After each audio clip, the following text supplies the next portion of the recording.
बिहार विधानसभा चुनाव से पहले जेडीयू ने धुआंधार तैयारी करने का ठान लिया है।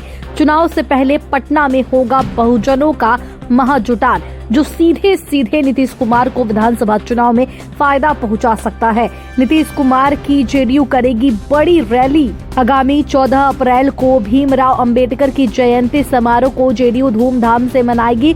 इस बात को लेकर जेडीयू कार्यालय के प्रदेश अध्यक्ष उमेश कुशवाहा और बिहार सरकार में मंत्री अशोक चौधरी ने एक प्रेस कॉन्फ्रेंस किया।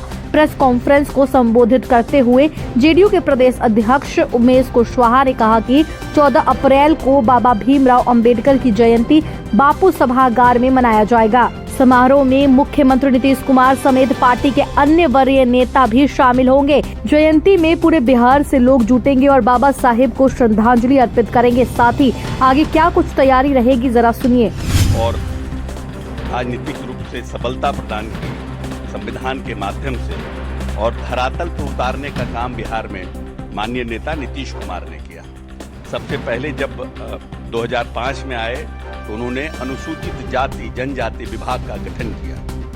पहले नीतीश कुमार जी के पहले इस राज्य में अनुसूचित जाति जनजाति विभाग नहीं था, कल्याण विभाग हुआ करता था, जिसके माध्यम से पिछड़ा, अति पिछड़ा, अनुसूचित जाति जनजाति सभी विभागों का काम होता था और उस विभाग का बजट मात्र 40 करोड़ रुपया था।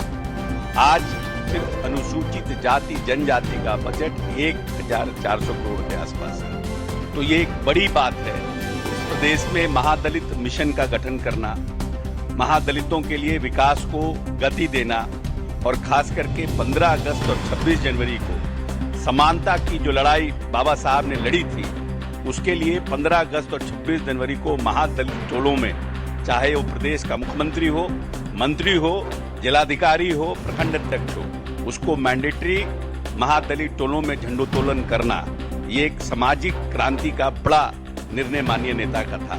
इसीलिए बाबा साहब के सपनों को साकार करने में जिस तरह से माननीय नेता ने अपने प्रदेश में नियम कानून बना करके उसको सबलता प्रदान किया है, इसीलिए हम सभी दलित भाइयों का यह कर्तव्य बनता है कि बाबा साहब की जयंती को हम धूमधाम से मनाएं, जिसने हमें अधिकार दिया, जिसने हमें समानता दी अपने संविधान में। और बाबा साहब को संविधान में इस अधिकार के लिए भी बहुत लड़ाई लड़नी पड़ी। ऐसा नहीं है कि बहुत सहज रूप से हुआ, बहुत लोगों का विरोध, बहुत लोगों का आर्गुमेंट।